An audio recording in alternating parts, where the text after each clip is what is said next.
Luar biasa kalian semua, aku lihat semuanya pada pakai batik semuanya. Keren. Even baby aku juga pakai batik, emaknya niat banget.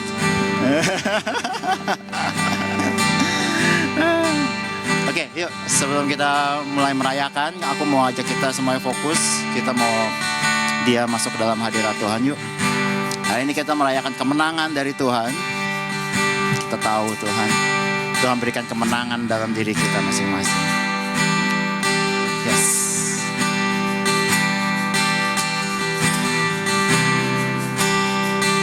Terima kasih Tuhan.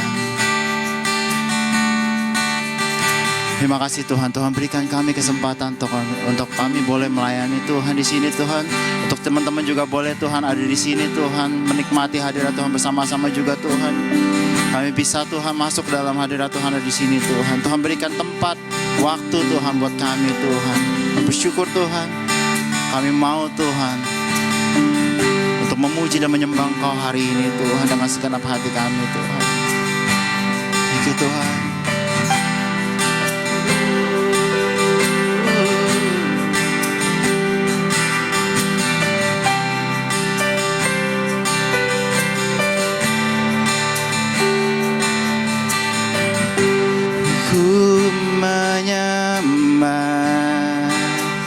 Dalam kudus hadirat-Mu,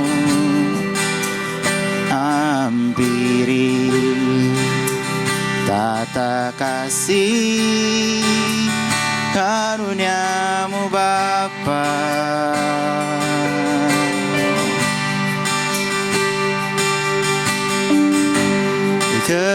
Kekuatanku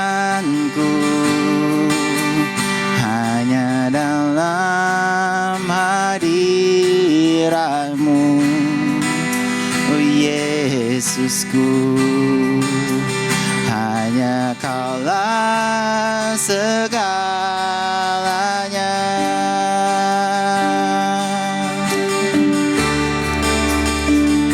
Ku yakin Kau hadir di sini. Ku rasakan kuasa yang tak terbatas. Ku yakin Kau nyata di sini. Kemenangan terjadi di sini.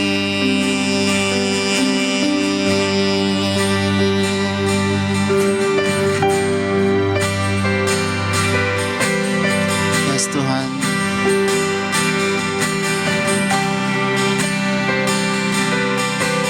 kita nyanyikan sekali lagi dari awal ya. Ku menyembah, ku menyembah dalam kudus hadirat-Mu, hampiri tata kasih karunia-Mu Bapa.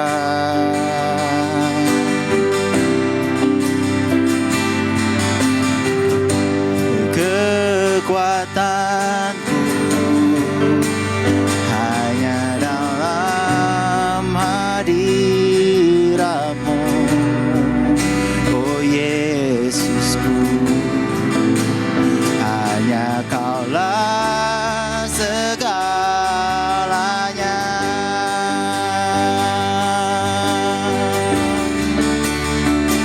Ku yakin Kau hadir di sini. Ku rasakan kuasa yang tak terbatas. Ku yakin Kau nyata di sini. Kemenangan terjadi di sini. Sekali lagi katakan, ku yakin Kau hadir di sini. Ku rasakan kuasa yang tak terbatas. Ku yakin Kau nyata di sini. Kemenangan terjadi di sini. Senap jiwaku memujimu, sungguh besar, oh Yesusku. Senap hatiku menyembahmu, kau besar, kau besar. Sekali lagi dengan sungguh-sungguh kita katakan, segenap jiwaku, segenap jiwaku memujimu, sungguh besar kau Yesusku. Senap hatiku menyembahmu, kau besar, kau besar. Katakan kau besar, kau besar, kau besar.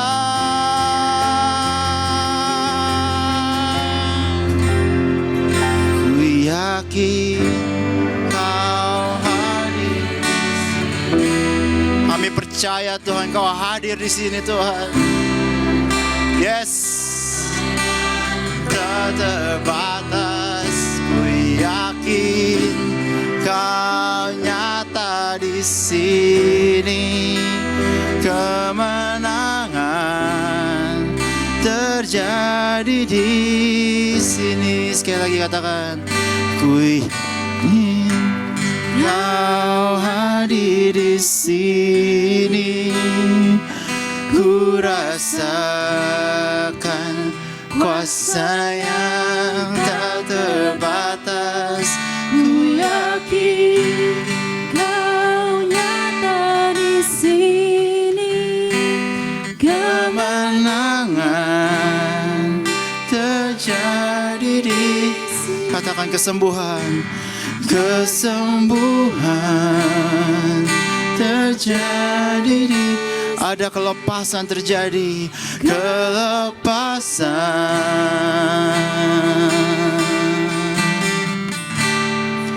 terjadi di sini.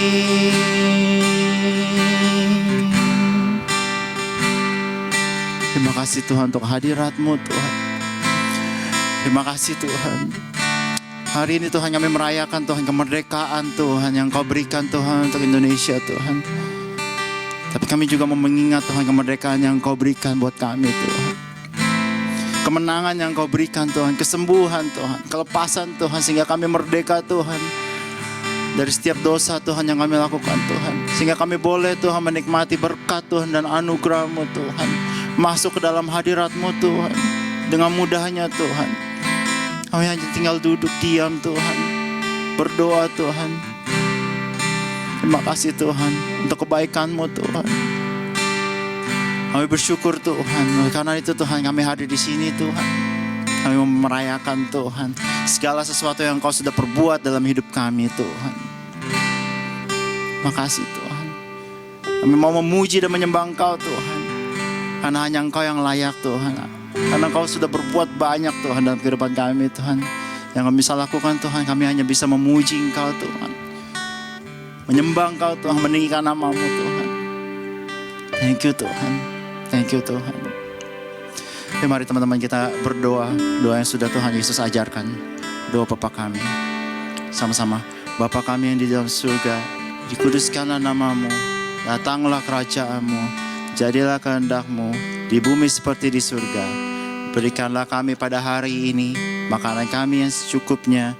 Ya, ampunilah kami akan kesalahan kami, seperti kami juga mengampuni orang yang bersalah kepada kami. Dan janganlah membawa kami ke dalam pencobaan, tapi lepaskanlah kami daripada yang jahat. Karena Engkaulah yang mempunyai kerajaan, kuasa, dan kemuliaan sampai selama-lamanya. Semuanya katakan, amin. Aku mau lihat semua wajah-wajahnya. Wah, semuanya pada berseri-seri. Aku mau ajak semuanya kita bangkit berdiri sama-sama. Kita mau memuji Tuhan kita. Kita percaya di dalam namanya ada kemenangan, ada kemerdekaan yang Tuhan berikan buat kita. Come on, go. Tepuk tangan sama-sama.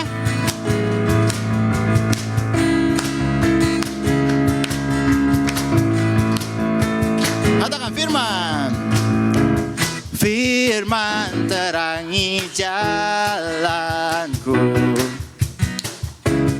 Perisai iman di setiap waktu. Lindungiku dari segala. Tak pernah ku ragu, Dia bersamaku. Setia menjaga dengan kuasa mulia. Hanya di dalam namanya Yesus, Dia sumber pengharapan di sepanjang hidupku. Hanya di dalam kuasa-Nya pasti tersedia kemenangan bagiku selama-lamanya. Ayo sama-sama semuanya semangat, kon!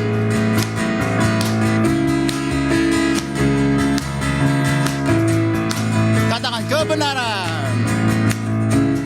Kebenaran yang bebaskan.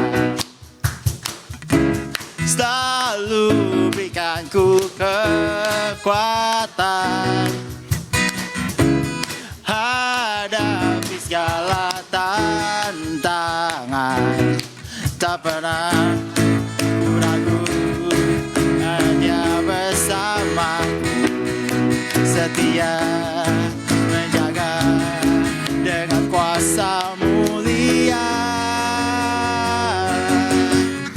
Hanya di dalam namanya Yesus, Dia sumber pengharapan di sepanjang hidupku.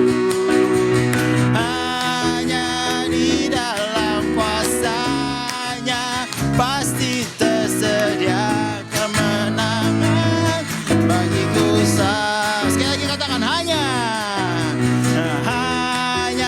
di dalam namanya Yesus, Dia sumber pengharapan di sepanjang hidupku.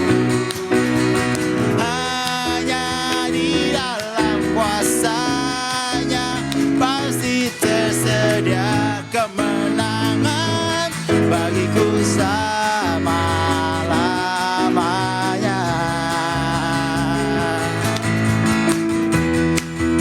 Di dalam namanya ada pengharapan. Kita percaya semuanya. Katakan amin. Katakan dalam namanya. Dalam namanya ada pengharapan. Dalam kuasa-Nya kemenangan. Sekali lagi katakan. Dalam namanya ada pengharapan. Dalam kuasa-Nya kemenangan. Ayo sama-sama kita nyanyikan. Hanya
Aku nggak tahu lagu yang ini, nggak pernah dinyanyiin mungkin di sini, gitu kan. Aku kira ini lagu lama, jadi tapi kita belajar sama-sama ya. Lagu ini adalah lagu tentang raja segala raja. Come on, let's go. Sama-sama belajar ya.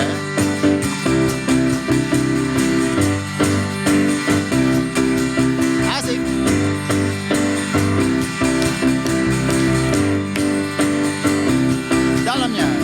Dalamnya samudra, lebih dalam kasih-Mu, salib-Mu menebus hidupku. Tinggi, tinggi cakrawala, lebih tinggi kuasa-Mu. Roh Kudus, Roh Kudus, Kau tuntun hidupku. Kemuliaan-Mu ya Bapa, memerintah dan berkuasa. Hanya Engkaulah Raja segala raja. Kebesaran-Mu ya Bapa, diagungkan selamanya. Hanya Engkaulah Raja segala raja. Segala raja. Sekali lagi dari awal ya, kita belajar sama-sama. Oh.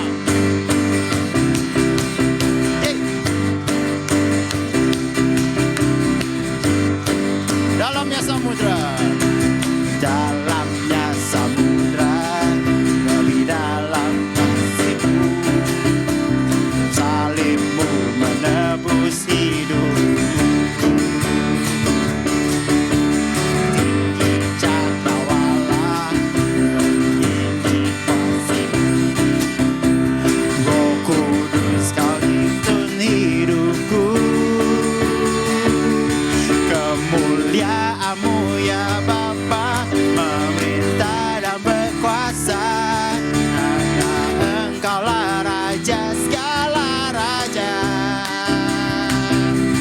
Kebesaran-Mu ya Bapa, diagungkan selamanya. Karena Engkaulah Raja segala raja. Segala raja. Udah mulai biasa ya, udah mulai panas ya. Sekali lagi kita nyanyikan dari awal, come on.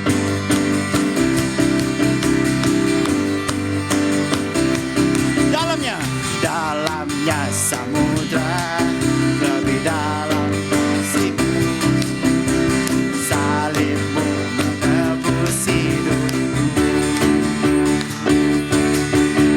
Tinggi cakrawala, kuasa-Mu, Roh Kudus Kau tuntun hidupku. Kemuliaan-Mu ya Bapa, memerintah dan berkuasa. Hanya Engkaulah Raja segala raja. Kebesaran-Mu ya Bapa, diagungkan selamanya. Karena Engkaulah Raja segala raja. Kemuliaan-Mu, come on. Kemuliaan-Mu ya Bapa, memerintah dan berkuasa. Karena Engkaulah Raja segala raja. Kebesaran-Mu, kebesaran-Mu ya Bapa, diagungkan selamanya. Karena Engkaulah Raja segala raja. Segala raja.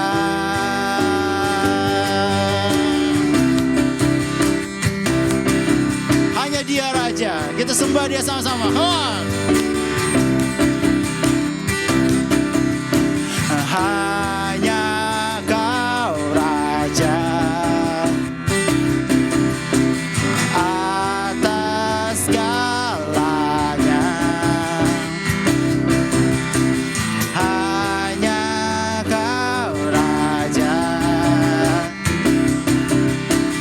atas segalanya. Kemuliaan-Mu ya Bapa. Mana nih suaranya? Gak kedengeran.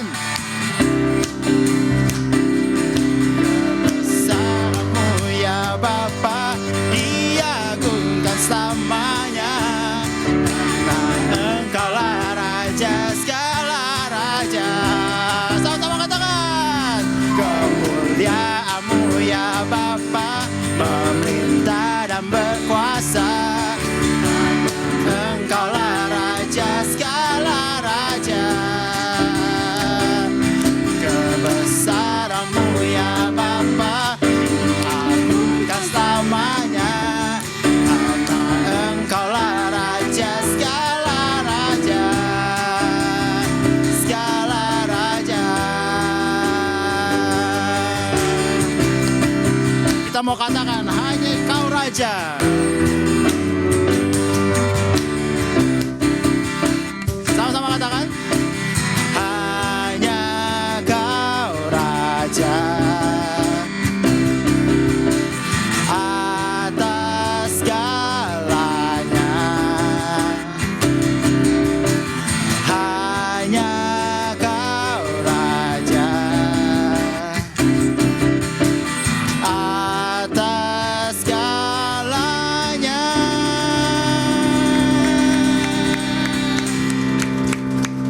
Aku mau ajak untuk teman-teman duduk. Kita mau siapin hati kita untuk menyembah Tuhan.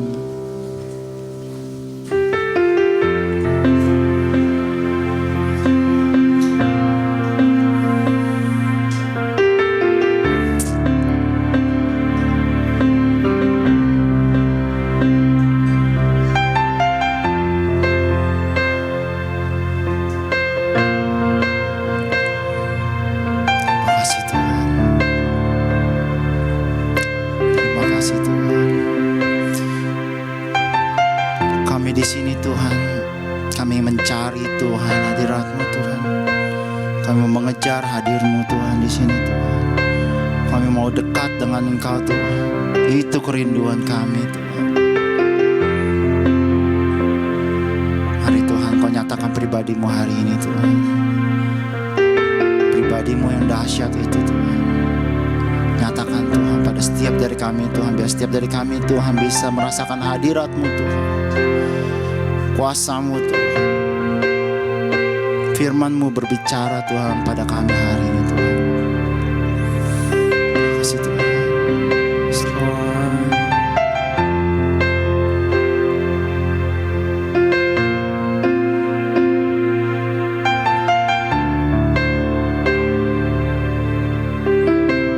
Mari kita nyanyikan sama-sama. Dekat padamu. Dekat padamu, itu rinduku.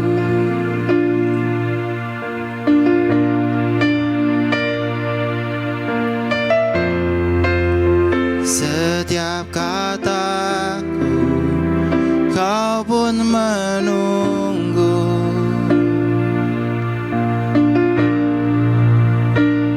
Tak kusangka ku temukan satu kasih yang abadi.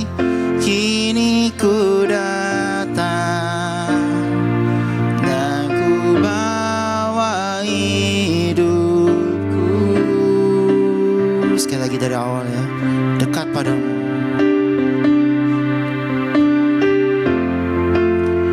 Dekat padamu, itu rinduku.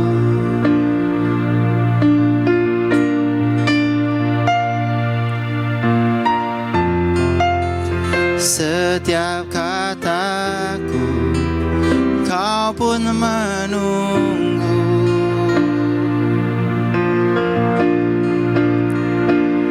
Tak kusangka ku temukan satu kasih yang abadi. Kini ku datang dan ku bawa hidupku.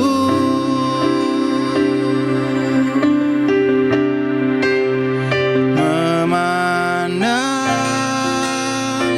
wajah-Mu, mengikuti kebaikan-Mu, mengejar hadir-Mu dalam hidupku.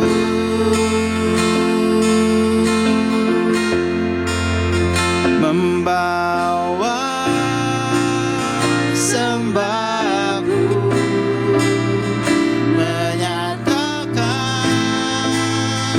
kebesaran-Mu, mengejar hadir-Mu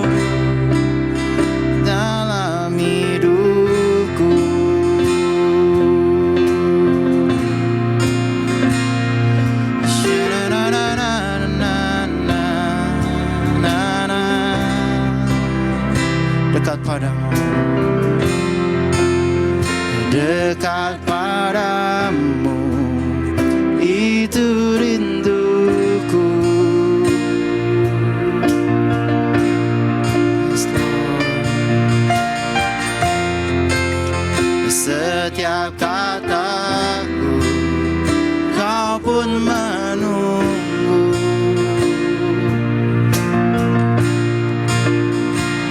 tak kusangka ku temukan satu kasih yang abadi. Kini ku datang dan ku bawa hidupku,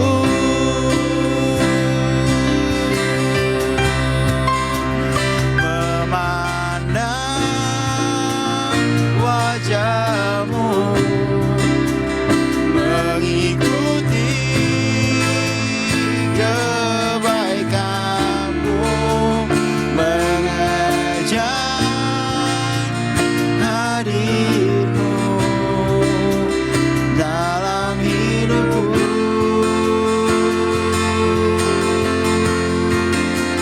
membawa sembahku, menyatakan kebesaranmu, mengejar hadirmu dalam hidupku. Oh, memandang wajahmu, mengikuti kebaikanmu, mengejar hadirmu dalam hidupku,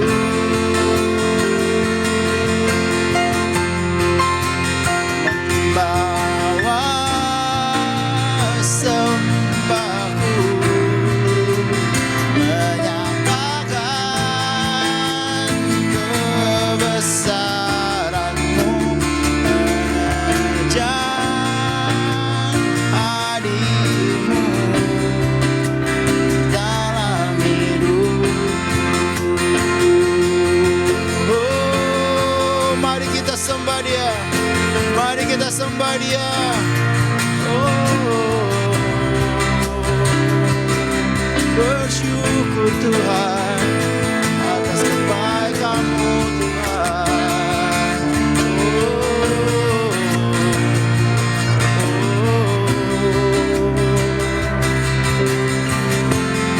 Kami bersyukur Tuhan, sungguh-sungguh Tuhan kami bersyukur Tuhan. Kami punya Tuhan yang mendengarkan doa kami Tuhan. Setiap kata kami Tuhan Engkau menunggu Tuhan. Kami terus Tuhan mengejar hadir-Mu Tuhan dalam hidup kami Tuhan. Yes Lord.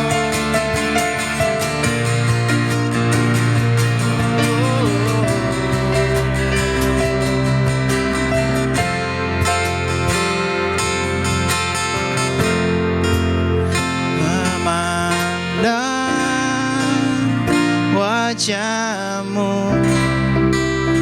mengikuti kebaikan-Mu, mengejar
Yesus. Tuhan, terima kasih buat pagi hari ini. Kami mengucap syukur Tuhan buat waktu ini kami boleh ada di rumah-Mu. Kami bersyukur Tuhan bahwa tidak ada tempat yang lebih indah selain daripada di rumah-Mu. Kami bersyukur Tuhan buat pagi hari ini. Aku berdoa Tuhan Engkau yang menyiapkan hati kami Tuhan. Dan aku berdoa Tuhan biar jadikan hati kami seperti tanah yang subur. Dan aku berdoa Tuhan biar setiap benih firman-Mu yang tertabur hari ini Tuhan boleh tertanam Tuhan, boleh berakar, boleh bertumbuh dan berbuah Tuhan. Tuhan, terima kasih. Kami ucap syukur buat waktu ini. Aku berdoa Roh Kudus Engkau sendiri yang hadir tengah-tengah kami. Engkau yang mengajar kami, Engkau yang memberikan kami pengertian, Engkau yang memberikan kami hikmat. Dan aku berdoa Tuhan biar setelah ini Tuhan kami tidak hanya menjadi pendengar-pendengar firman, tapi kami menjadi pelaku-pelaku firman Tuhan. Terima kasih. Kami mengucap syukur buat pagi hari ini. Hanya dalam nama Yesus kami berdoa dan semua orang percaya. Mari kita sama-sama katakan amin, amin. Saya undang kita semua bangkit berdiri. Kita akan sama-sama mengaku iman kita di hadapan Tuhan. Sebelum kita mendengar firman Tuhan, mari kita sama-sama mengaku iman kita. 1, 2, 3. Aku percaya Allah Esa, Maha Kuasa dan Maha Besar. Aku percaya Yesus Kristus adalah Allah sendiri yang telah menjadi manusia. Ia adalah juru selamat yang bertanggung jawab dan mengasihi aku.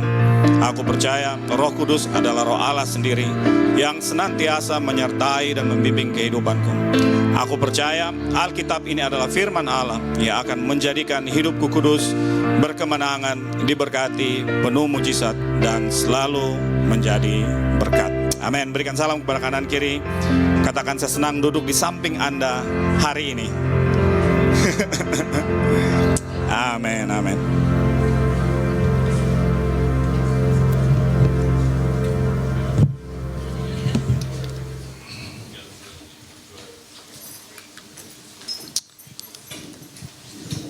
Amin. Kita akan berdoa buat anak-anak sebelum mereka pergi ke sekolah minggu.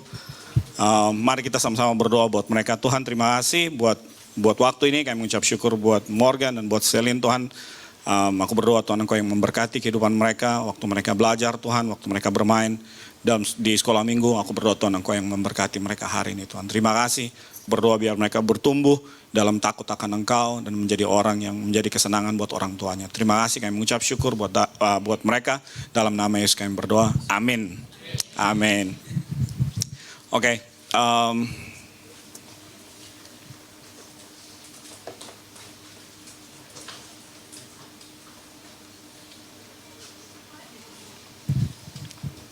Amin, amin. Amin. Siapa yang datang minggu lalu? Ada yang datang minggu lalu? Minggu lalu datang kita belajar tentang karakter tes.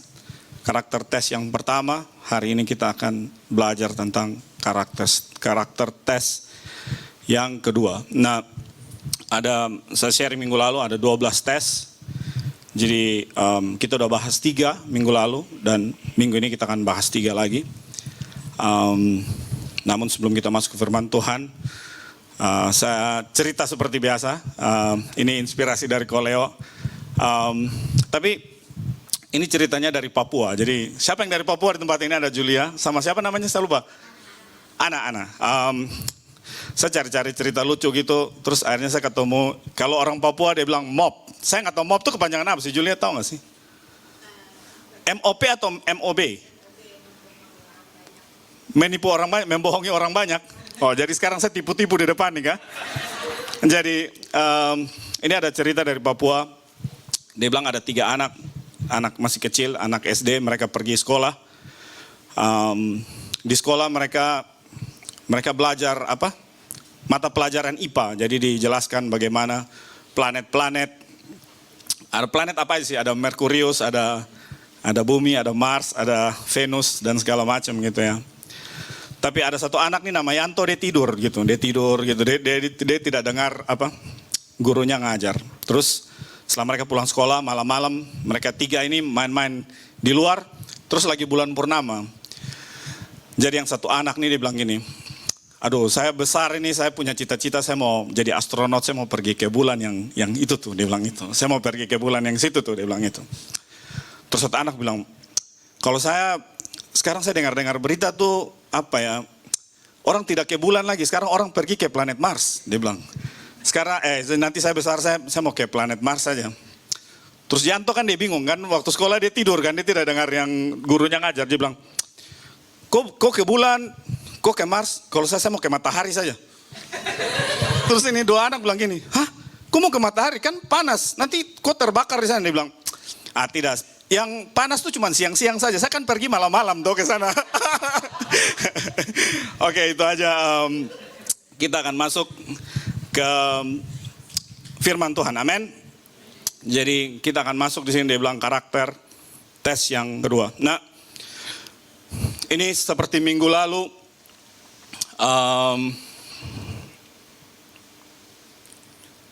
Ajong tolong Ajong. Jadi Rick Warren, kalau minggu lalu kalian belajar, dia bilang, Rick Warren bilang, life is a test, a trust, and temporary assignment. Jadi dia bilang, hidup kita penuh dengan ujian. Kalau kita lulus ujian, Tuhan akan percayakan kita lebih banyak. Dan apa yang kita lakukan itu hanya sementara di dunia ini. Karena kehidupan kita akan selama-lamanya bersama Tuhan. Nah, di sini dia bilang, men of genius are admired. Kalian dengar minggu lalu, dia bilang, men of wealth are envied. Men of power are feared.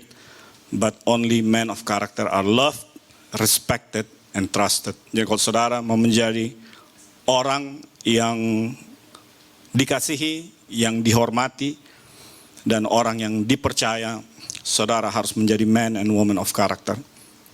Nah, satu lagi quote minggu lalu kita belajar, Billy Graham, dia bilang, when wealth is lost, nothing is lost. When health is lost, something is lost. But when character is lost, all is lost. Saudara kehilangan semuanya. Nah, kalau saudara nggak datang minggu lalu, kita belajar 3 tes. Di sini dia bilang ada time test. Dia bilang karakter revealed by how you respond to time. Jadi setiap orang akan kelihatan karakternya waktu-waktu berjalan. Jadi saudara nggak bisa kenal seseorang hanya dalam 1-2 jam. Tapi dengan berjalannya waktu, saudara akan kenal. Dia bilang time will show people consistency, reputation, and loyalties. Jadi orang akan bisa melihat bagaimana saudara konsisten, bagaimana reputasi saudara, dan bagaimana loyalitas saudara itu bergantung dengan waktu. Jadi kita belajar minggu lalu, jangan pernah buru-buru ambil keputusan, jangan pernah buru-buru masuk ke dalam bisnis, jangan pernah buru-buru saudara masuk ke dalam pernikahan kalau saudara belum kenal siapa orang yang akan bersama-sama dengan saudara. Dia bilang time will show people consistency, reputation, and loyalties. Nah, yang kedua kita belajar tentang failure test. Jadi dia bilang ada tes ujian terhadap kesalahan. Jadi orang akan kelihatan, dia bilang karakter reveals how we respond to failure. Jadi setiap orang pasti pernah gagal, pernah buat salah. Jadi dia bilang tapi failure will show people's responsibility or excuse. Jadi orang kalau buat salah, dia gagal, itu kelihatan karakter seseorang, apakah dia bertanggung jawab, apakah dia minta maaf, dia bertanggung jawab, dia memperbaiki kesalahannya, atau dia buat alasan, dia nyalahin orang, dia nyalahin keadaan. Kemarin saya lupa sampaikan, tapi ada begitu banyak orang yang tidak mau bertanggung jawab dengan sukacita. Kemarin saya dengar ada khotbah, dia bilang setiap orang bertanggung jawab dengan sukacita yang ada dalam hatinya. No matter what gitu, kalau saudara mau dikecewain, saudara mau disakiti, orang mau ngomong jelek tentang Anda, nggak peduli dengan itu.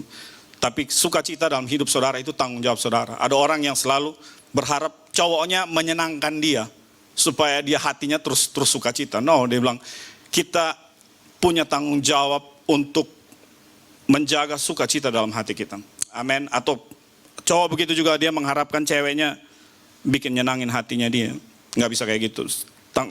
Sukacita dalam merupakan tanggung jawab kita. Nah, yang ketiga kita belajar, dia bilang sukses tes. Jadi dia bilang waktu kita sukses pun itu merupakan tes. Akan kelihatan kita seperti apa waktu kita di atas, waktu kita berhasil, waktu kita melakukan sesuatu dengan baik. Waktu pujian orang mulai datang, orang mulai memuji kita, orang mulai mengangkat kita, wah kamu bagus banget gini-gini. Itu tes dalam kehidupan kalian. Dia bilang success will show people pride or humility. Ada orang yang, kalau saya nonton orang main tenis, umpama dia juara Australian Open gitu ya, pas ditanya, kalau orang yang pride, dia bakal apa yang ngomong berapa bagusnya dia, tapi saya lihat ada begitu banyak main tenis, mereka begitu rendah hati, mereka bilang, oh terima kasih buat pelatih saya, terima kasih buat istri saya yang support saya. Jadi dia nggak mengambil kredit itu, dia kasih kredit itu ke orang lain, orang-orang yang membantu dia sampai akhirnya dia bisa menjadi juara. Nah, saudara udah siap tes keempat? Amin. Amin. Oke, kita masuk ke tes keempat. Di sini dia bilang konflik tes. Jadi setiap orang, kalau saudara ketemu mereka akan baik-baik saja. Kalau saya mau kenalin teman saya ke Ajong gitu contohnya, saya bilang, Jong, ini anaknya baik gitu. Biasanya kayak gitu kan, ini anaknya baik gitu. Nah, semua orang itu bakal kelihatan baik gitu, sampai konflik tes itu datang. Jadi ujian waktu saudara ada di dalam konflik, itu akan menunjukkan siapa sebenarnya saudara. Nah, dia bilang di sini karakter reveals how you respond to conflict. Jadi bagaimana kita bisa lihat karakter seseorang itu waktu konflik itu terjadi dalam kehidupannya dia, waktu dia mungkin bertengkar sama orang lain atau dikecewakan sama orang lain, disakiti sama orang lain, waktu dia konflik sama orang lain, kelihatan orangnya akan seperti apa. Saya kalau umpama contohnya siapa orang yang jahat?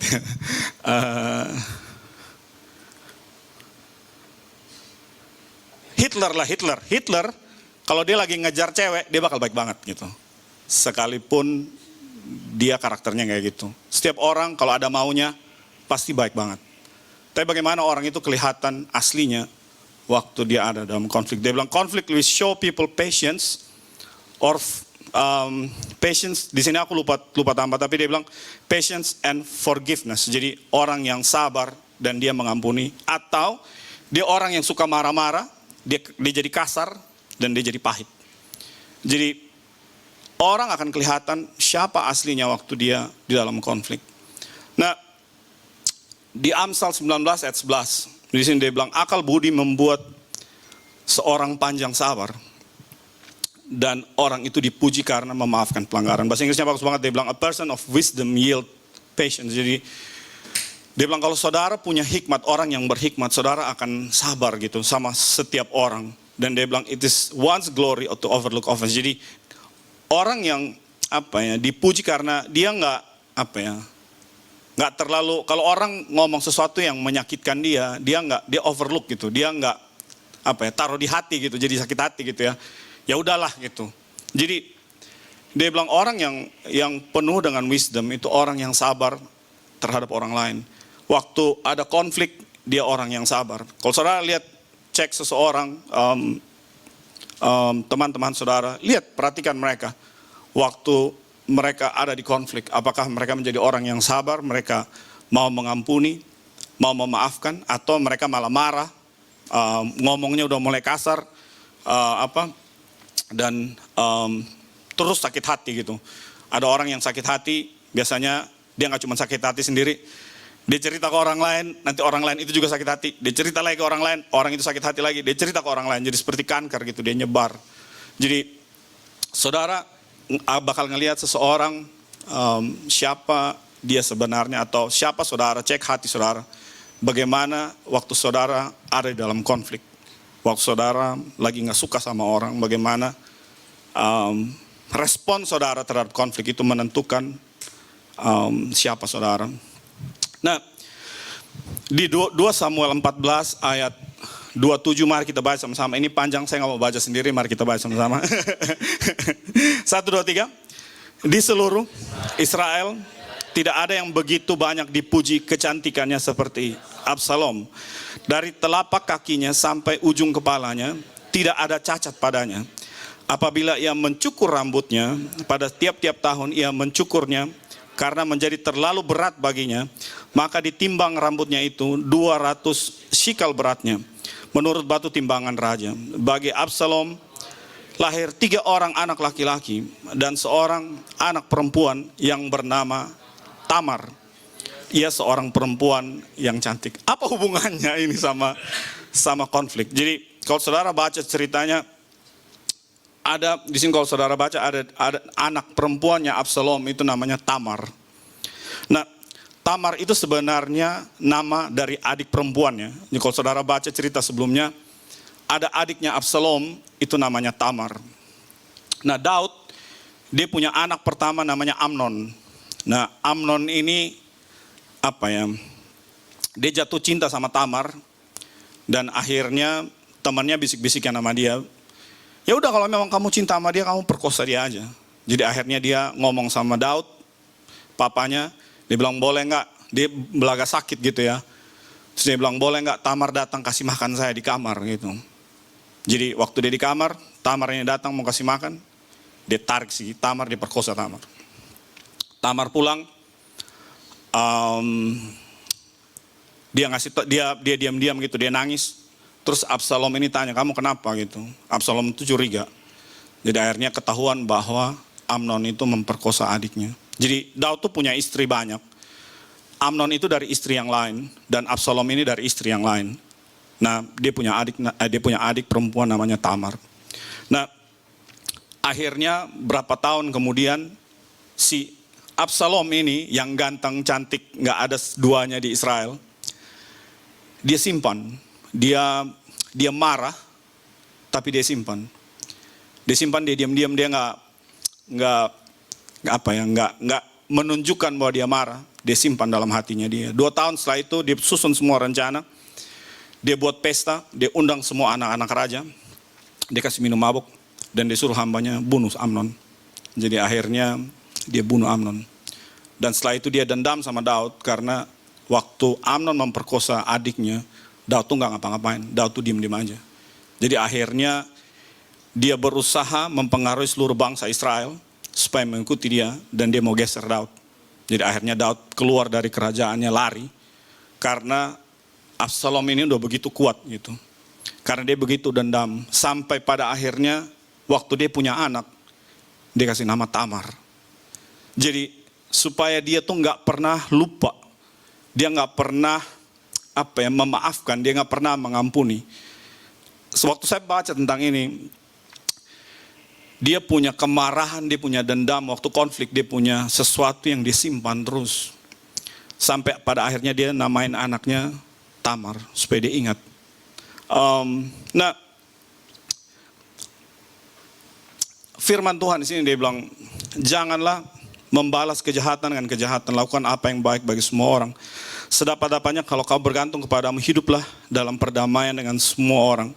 Saudara-saudara kasih, janganlah engkau sendiri menuntut pembalasan, tetapi berilah tempat pada murka Allah. Sebab ada tertulis, pembalasan itu adalah hakku, akulah yang akan menuntut pembalasan, firman Tuhan. Di bahasa Inggris bagus banget, dia bilang, never pay back evil with more evil. Dia bilang, do things such way in everything can see that you are honorable. Dia bilang, do all you can to live peace with everyone. Jadi memang untuk hidup damai dengan semua orang itu susah gitu, karena kita bless you. kita punya pemikiran yang beda. Kadang-kadang kita ketemu dengan orang, kita pikir seperti ini, orangnya pikir seperti ini. Terus orang bertindak seperti itu, kita pikirnya, ini orang kenapa sih dia bertindak seperti itu gitu. Kenapa sih tiba-tiba dia marah-marah? Kenapa sih tiba-tiba dia kok ngomongnya kasar gitu. Kita nggak akan pernah bisa hidup damai dengan semua orang. Kalau kita dengar cerita minggu lalu, Tuhan Yesus yang sempurna seperti itu, yang udah apa sih kurangnya Tuhan Yesusnya? Dia buat baik, dia sabar, dia mengampuni, dia melakukan mujizat, dia menyembuhkan orang. Toh ada pun yang benci sama dia, ada orang yang nggak suka sama dia, dia tetap masuk ke dalam konflik. Nah, Tuhan Yesus yang sesempurna itu pun aja masih ada orang yang nggak suka sama dia, apalagi kita. Apalagi kita yang penuh dengan kesalahan, kita penuh dengan dosa. Pasti sebaik-baiknya hidup saudara pasti ketemu saudara akan ketemu konflik dengan seseorang. Nah, di sini dia bilang kita harus berusaha. Dia bilang do all you can untuk supaya saudara bisa hidup damai dengan semua orang. Dan kalaupun ada orang yang buat kesalahan sama saudara, saudara ampuni dia, karena saudara nggak bisa balas dia. Saudara ampuni dia, bilang Tuhan nanti yang balas. Saya ingat banget, papa saya pernah cerita, dulu dia direktur rumah sakit di Kupang. Jadi waktu dia bangun rumah sakit, dia pengen beli, dia bilang satu alat mesin untuk jantung. Jadi kalau orang yang sakit jantung itu bisa pakai itu mesin untuk nyelamatin gitu orang itu gitu. Dia cerita dan dia bilang waktu itu saudara tahu kalau mereka bikin proposal mereka harus rapat di DPR. Jadi dia datang di DPR, kantor DPR. Orang-orang di DPR ini nggak suka sama bokap ya sama bapakku ya. Jadi mereka buat segala macam cara untuk menjatuhkan papaku di rapat itu. Itu sekretarisnya papaku tuh sampai dia bilang saking a lot of pressure gitu, dia sampai ketakutan gitu.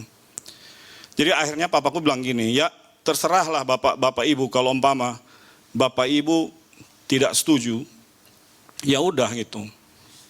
Tapi saya meminta dengan sangat supaya alat ini bisa dibeli. Ada satu bapak, dia nggak suka banget sama papaku gitu ya. Sepanjang rapat, wah dia pakai segala macam alasan nyerang papaku gini. Tapi papaku bilang ya udah gitu loh. Dia pokoknya menjelekkan papaku depan semua orang, dia cari kesalahan. Tapi pulang papaku bilang, ya udah saya maafkan dia. Papa saya bilang saya berkati orang itu. Papa saya berdoa buat dia, papa bilang saya berkati orang itu. Tapi akhirnya dana dikeluarin. Jadi akhirnya mereka beli alat untuk jantung itu untuk menyelamatkan orang sakit jantung. Satu kali, mungkin setelah berapa bulan, tiba-tiba bapak yang komplain ini sakit jantung. Sakit jantung, dia masuk ke rumah sakit. Papa saya lihat daftar nama pasien, dia lihat bapak nama orang anggota DPR ini ada di situ. Jadi papa saya datang masuk kamarnya. Papa saya baru masuk, dia langsung begini. Dia bilang, bapak saya minta maaf. Dia bilang gitu, saya minta ampun. Dia bilang gitu. Langsung papa saya bilang gini, bapak kalau dulu bapak tidak setuju, bapak sekarang tinggal nama saja. Kalau ini alat tidak ada, bapak sekarang tinggal nama saya.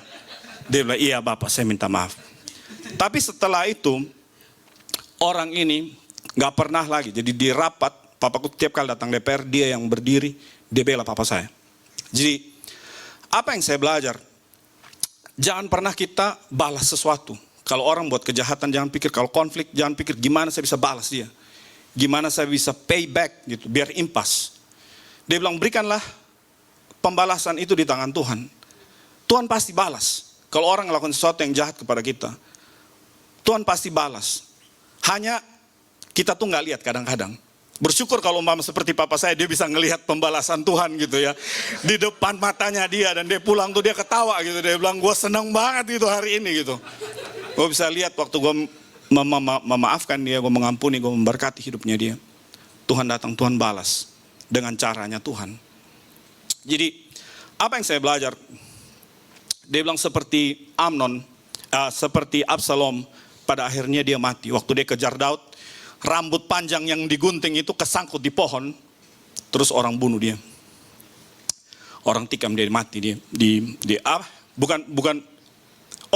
tergantung. Jadi dia tergantung, rambutnya kesangkut di leher. Jadi kayak orang gantung diri gitu di pohon. Terus akhirnya kalau nggak salah Yoab datang, Yoab tusuk dia, mati. Jadi saudara bisa lihat orang yang penuh dengan dendam, orang yang penuh dengan amarah, itu nggak akan kemana-mana. Saya pernah dengar ada orang bilang gini, kalau saudara marah, kalau saudara penuh dengan amarah, penuh dengan kepahitan, itu seperti saudara minum racun, tapi saudara mengharapkan orang lain yang mati. Nggak mungkin. Saudara minum racun, saudara yang mati. Jadi kalau saudara nggak memaafkan, saudara mengampuni, saudara terus kepahitan, itu saudara minum. Jadi kalau saudara, saya kalau umpama sakit hati sama orang gitu ya, orang umpama ngomong sesuatu yang kasar gitu ya, sejengkel sama dia, dan saya simpan sakit hati itu, setiap kali lihat dia saya sakit hati gitu, tau gak? Kayak sakit hati gitu. Padahal kalau saya lihat fotonya dia lagi ke pantai, minum-minum gitu kan. Kok dia lagi senang-senang, gue yang menderita gitu ya. Memang namanya minum racun ya kayak begitu gitu loh. Kita minum racun, kita yang mati, kita mengharapkan dia mati. Enggak, dia ada lagi senang-senang gitu. Jadi dia bilang mengampuni itu bukan untuk orang lain. Itu kita buat kebaikan untuk diri kita. Waktu kita mengampuni, kita yang bebas, kita yang merdeka. Amin. Di sini ada satu cerita lagi di 1 Samuel 17 ayat 28 sampai 30. Ini cerita tentang Daud bagaimana waktu dia mau fight dengan Goliat. Nah, waktu dia datang ke medan perang, dia mulai tanya-tanya sama orang-orang. Dia bilang, siapa orang itu? Dia kan dia lihat Goliat kan. Goliat lagi mencemooh ya, dia ngejek-ngejek. tentara Israel gitu, dan nggak ada yang maju gitu. Waktu Daud datang, dia tanya, itu orang siapa gitu. Nah Daud masih kecil, jadi dia bilang, Goliat ini siapa? Nah di 1 Samuel 17 ayat 28 sampai 30, mari kita baca sama-sama, 1, 2, 3. Ketika Eliab, kakak yang tertua, mendengar perkataan Daud kepada orang-orang itu, bangkitlah amarah Eliab kepada Daud. Sambil berkata, mengapa engkau datang dan pada siapakah kau tinggalkan kambing domba yang 2-3 ekor itu di padang gurun? Aku kenal sifat pemberanimu dan kejahatan hatimu. Engkau datang kemari dengan maksud untuk melihat pertempuran. Tetapi jawab Daud, apa yang telah kuperbuat? Hanya bertanya saja. Lalu berpalinglah ia daripadanya kepada orang lain dan menanyakan yang sama. Dan rakyat memberi jawab kepadanya seperti tadi. Jadi dia udah tanya orang-orang sebelumnya, terus Eliab ini ngajak konflik gitu ya. Eliab ini ngajak bertengkar sama Daud. Tapi Daud bilang, ya saya kan cuma nanya-nanya doang gitu, masa nggak boleh gitu kan. Terus dia tinggalkan Eliab, dia tanya ke orang lain. Justru saudara bisa lihat, ada hal yang saya belajar di dalam konflik. Ada waktu di mana saudara harus choose your battle gitu. Di mana saudara berpikir bahwa, am I gonna fight with this thing atau just let it go. Jadi kalau Daud, apakah dia akan habisin waktunya, tenaganya untuk fight dengan Eliab? No. Dia nggak mau fight dengan Eliab. Karena apa? Kalau fight sama Eliab, dia nggak dapat apa-apa. Waktu dia tanya sama orang-orang, dia bilang, kalau saya bisa ngalahin Goliat, saya bisa dapat apa? Dan dia bilang, oh, keluargamu kamu akan kawin dengan anaknya raja, anak perempuannya raja, dan dia bilang, keluargamu akan dibebaskan dari pajak. Jadi dia bilang, oh itu sesuatu yang it's worth to fighting for gitu. Untuk sesuatu yang kalau kita fight, kita bisa dapat sesuatu. Tapi kalau dia bertengkar dengan Eliab, dia nggak akan dapat apa-apa gitu loh. Dia akan habis waktu, habis tenaga, dan Goliat lagi ketawa-ketawa, ngejek-ngejek gitu. Jadi, apa yang saya belajar cerita ini, waktu kita dalam konflik, ada waktu-waktu di mana you choose your battle gitu. Ada waktu-waktu saudara nggak usah deal sama orang gitu. Kalau ada orang yang ngomong kasar sama saudara, ya udah biarin aja dia ngomong kasar. Kalau dia ngomong kasar, ya dia nunjukin bahwa dia orang kasar gitu. Kalau saudara balas dengan kasar, saudara menunjukkan bahwa saudara juga kasar sebenarnya. Jadi kalau orang ngomong kasar, ya udah biarin aja gitu. Biar dia ngomong gitu kan. Lepasin aja dia 1 jam ngomong kasar, lama-lama capek diem. Bener gak? Jadi choose your battle gitu, wisely. Karena ada orang yang hidupnya setiap fight diambil, dan akhirnya dia lelah. Nah, saya suka banget di sini ada quote dari Joy Bell. Nah, di sini dia bilang, choose your battle wisely. After all, life isn't measured by how many times you stood up and fight. It's not winning battles that makes you happy, but it's how many times you turn away and choose to look into other better direction. Life is too short to spending on warning tuh kayak saudara bertengkar gitu sama orang ya. Dia bilang, fight only the most important ones and then let the rest go. Jadi kalau saudara mau fight, pikir, apakah kalau saya fight dengan hal ini, apakah saya dapat sesuatu? Apakah cuma habisin waktu, habisin tenaga, dan gak dapat apa-apa? Jadi dalam hidup, saudara harus pilih. Kadang-kadang saudara just let it go. Ada orang-orang yang saudara nggak usah deal sama mereka, ya udah just let it go aja. Tapi ada satu contoh di sini di Kejadian 13 ayat 8 sampai 9, mari kita baca sama-sama. Maka berkatalah Abraham kepada Lot, janganlah kiranya ada perkelahian antara aku dan engkau, dan antara para gembalaku dan para gembalamu, sebab kita ini kerabat. Bukankah seluruh negeri ini terbuka untuk engkau? Baiklah, pisahkan dirimu daripadaku. Jika engkau ke kiri, maka aku ke kanan. Jika engkau ke kanan, maka aku ke kiri. Jadi ada waktu di mana saudara nggak bisa let it go aja. Ada waktu seperti Abraham, bahwa mereka saudara. Jika saudara lihat Lot, itu keponakan dari Abraham. Nah, di sini Abraham bilang, janganlah kita ada konflik gitu. Jangan kita bertengkar satu sama lain. Dia bilang, kamu pilih aja. Kamu mau yang mana, kamu pilih duluan. Dan kalau saudara tahu, Lot, dia pergi, dia lihat, dia bilang lembah Jordan begitu bagus tempatnya, dia bilang bagus buat kambing dombanya, dan dia pilih. Dan dia nggak tahu bahwa itu dekat dengan Sodom dan Gomora. Kalau saudara baca ceritanya, saudara bisa tahu Sodom dan Gomora berdosa, terus Tuhan kasih hujan api ke sana, dan istri Lot lari terus dia balik belakang terjadi tiang garam. Benar nggak? Kalau sekolah minggu saudara pasti ingat cerita itu. Jadi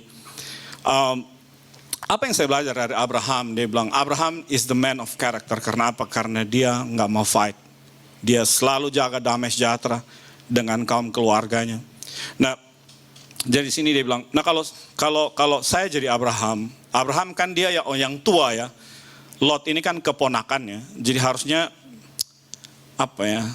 Biasanya yang tua yang ambil bagian duluan. Dia lihat mana bagian yang terbaik dia ambil dulu. Tapi Abraham dia mengalah. Jika saudara lihat orang yang penuh dengan wisdom, itu dia sabar dan dia selalu mengalah. Mengalah bukan selalu kalah. Kalau kita mengalah berarti kita menghargai hubungan. Hubungan kita tetap jaga dengan baik. Kadang-kadang memang gak enak, tapi dia bilang semakin saudara menjadi man of character, saudara not get into fight. Saudara belajar untuk bagaimana mengerti, belajar untuk mengalah, belajar untuk kasih kesempatan buat orang lain dulu gitu. Tapi apa yang saya belajar waktu Abraham dia mengalah, waktu dia kasih Lot duluan. Saudara tahu waktu Lot udah pergi, dia udah pilih bagiannya dia, waktu dia udah pergi baru Tuhan datang. Baru Tuhan bilang, lihatlah ke utara, ke selatan, ke timur, ke barat. Dia bilang, semua tanah yang kamu lihat itu akan kuberikan kepadamu. Saudara bisa lihat Tuhan selalu datang setelah kita punya karakter benar, setelah kita mengalah, setelah kita sabar, setelah kita punya karakter. Dan dia bilang janji Tuhan itu datang. Jadi ini ada quote dari Ronald Reagan, dia bilang peace is not absence of conflict. Jadi kalau saudara mau selalu hidup damai, bukan berarti nggak ada konflik, selalu ada konflik. Tapi dia bilang it's ability to handle conflict by peaceful means, dengan cara yang damai. Jadi kalau saudara bisa handle setiap konflik dalam kehidupan saudara dengan supaya bagaimana saudara bisa damai dengan semua orang. Dia bilang itulah damai yang sebenarnya. Nah, hal yang kedua, tes yang kedua yang kita belajar di sini dia bilang authority test. Jadi dia bilang ada authority test. Dia bilang karakter reveals by how you respond to authority. Jadi setiap kita dalam kehidupan kita, saudara punya seseorang yang Tuhan taruh di atas saudara. Kalau saudara di tempat kerja, saudara punya manajer di situ, saudara punya bos di situ, mungkin saudara punya supervisor di situ. Kalau saudara di sekolah, saudara punya guru, saudara punya punya lecture, punya orang yang Tuhan taruh di atas saudara. Kalau saudara di rumah, saudara punya papa, saudara punya mama, saudara punya orang tua. Nah, dia bilang character reveals by how you respond to authority. Jadi bagaimana kita respon terhadap otoritas yang Tuhan kasih. Dia bilang authority will show people's respect and honor. Jadi dia bilang Tuhan mengharapkan kita, kalau kita menjadi man and woman of character, dia bilang kita harus punya respect and honor buat setiap orang yang Tuhan taruh di atas kita. Nah, kalau saudara lihat ini 10 perintah Allah, Keluaran 20 ayat 12, mari kita baca sama-sama. 1, 2, 3. Hormatilah ayahmu dan ibumu supaya lanjut umurmu di tanah yang diberikan Tuhan Allah kepadamu. Jadi saudara bisa lihat di sini ayah dan ibu itu berbicara tentang otoritas. Ayah dan ibu itu otoritas pertama yang saudara dapat. Waktu saudara lahir, itu Tuhan langsung taruh otoritas di atas saudara. Ada papa saudara, ada mama saudara di situ. Dan di sini kalau saudara lihat 10 perintah Allah, 4 yang pertama itu mengenai Tuhan. Jadi bagaimana dia bilang apa sih perintah Tuhan? Jangan ada Allah lain di hadapanku. Yang kedua dia bilang jangan membuat patung berupa apapun untuk sujud menyembah kepadanya. Yang ketiga dia bilang jangan menyebut nama Tuhan dengan sembarangan. Yang keempat dia bilang kuduskanlah hari Sabat. Jadi dia bilang ada 4 itu berbicara hubungan kita dengan Tuhan. Dan yang kelima itu berbicara tentang hubungan kita dengan sesama. Tapi yang kelima, pertama kali Tuhan kasih sesuatu, dia bilang hormatilah ayah dan ibumu supaya lanjut umurmu di tanah yang diberikan Tuhan kepadamu. Jadi dia bilang honor, dia bilang respect kita kepada otoritas yang di atas. Itu menentukan bagaimana saudara naik atau turun. Di Matius 13 ayat 57 sampai 58, ini Tuhan Yesus melayani di Nazaret. Saudara pernah baca ceritanya, dia masuk ke sinagog dan dia baca kitab Yesaya. Dan dia bilang firman ini digenapi hari ini. Dan orang-orang itu karena kenal dengan Tuhan Yesus, orang-orang bilang gini, bukankah dia anak Yusuf gitu? Bukankah dia anak Maria? Kita kenal adik kakaknya. Dari mana dia mendapat hikmat? Dan akhirnya mereka menolak dia. Nah di sini ayat 57 sampai 58, mari kita baca sama-sama. 1, 2, 3. Lalu mereka kecewa dan menolak dia. Maka Yesus berkata kepada mereka, seorang nabi dihormati di mana-mana, kecuali di tempat asalnya sendiri dan di rumahnya. Dan karena ketidakpercayaan mereka, tidak banyak mujizat dilakukannya di situ. Saudara bisa lihat, setiap kali saudara put respect sama seseorang, saudara akan mendapat yang terbaik dari hidupnya dia. Kalau saudara nggak pasang respect, saudara nggak honor seseorang, seperti Tuhan Yesus, dia bilang waktu tempat di mana waktu dia datang, Tuhan bisa buat segala sesuatu. Dia bisa buat mujizat, dia bisa buat kesembuhan, dia bisa memberkati kehidupan saudara, dia bisa buat 5 roti menjadi 2 ikan, dia bisa memberkati kehidupan saudara begitu luar biasa. Tapi dia bilang waktu dia nggak dihormati di tempat itu, mereka nggak dapat apa-apa, Tuhan nggak buat banyak mujizat. Jadi apa yang saya belajar, setiap kali saudara ketemu dengan seseorang, selalu honor them, selalu respect them gitu. Ya kalau umpama dia orang yang Tuhan taruh di atas kita, ya saudara harus gitu. Saya ketemu ada begitu banyak. Saya kalau cerita-cerita mungkin dengan ada orang yang udah menikah gitu ya, istrinya selalu cerita yang jelek-jelek tentang suaminya gitu. Memang ya maksudnya mereka saling kenal, mereka tahu ya suaminya seperti apa, istrinya seperti apa. Istrinya selalu menjelek-jelekan suaminya. Suaminya juga begitu, kalau cerita istrinya dia selalu menjelek-jelekan istrinya. Terus saudara bisa lihat bahwa you don't honor them.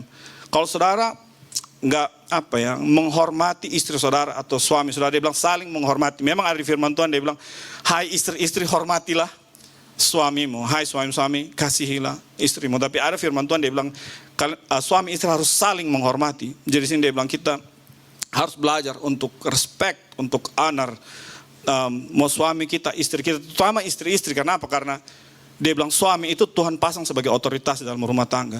Kadang-kadang saya belajar, dia bilang ada waktu di mana istri-istri punya penghasilan lebih banyak, mereka dapat duit lebih banyak, gajinya lebih gede, mereka anggap rendah suaminya. It doesn't matter gitu kalau saudara punya uang lebih banyak, saudara punya gaji lebih besar, tapi dalam rumah tangga tetap laki-laki itu Tuhan angkat menjadi kepala. Dia menjadi orang yang saudara harus honor, saudara harus hormati. Nah, saya baca ada research, dia bilang ada orang yang research, dia bilang ada begitu banyak hampir berapa puluh persen istri-istri itu nggak pernah puji suaminya. Itu mereka ngadain research. Jadi kalau saudara punya suami, saudara punya istri di sini, belajarlah untuk istri-istri memuji suami saudara. Amin. Amin para istri-istri. Wah nggak ada amin. Amin dong. Dan suami-suami berusaha untuk puji istri saudara. Amin. Saya kalau lihat Koleo dia selalu memuji Milda. That's good example for all of us gitu. Nah,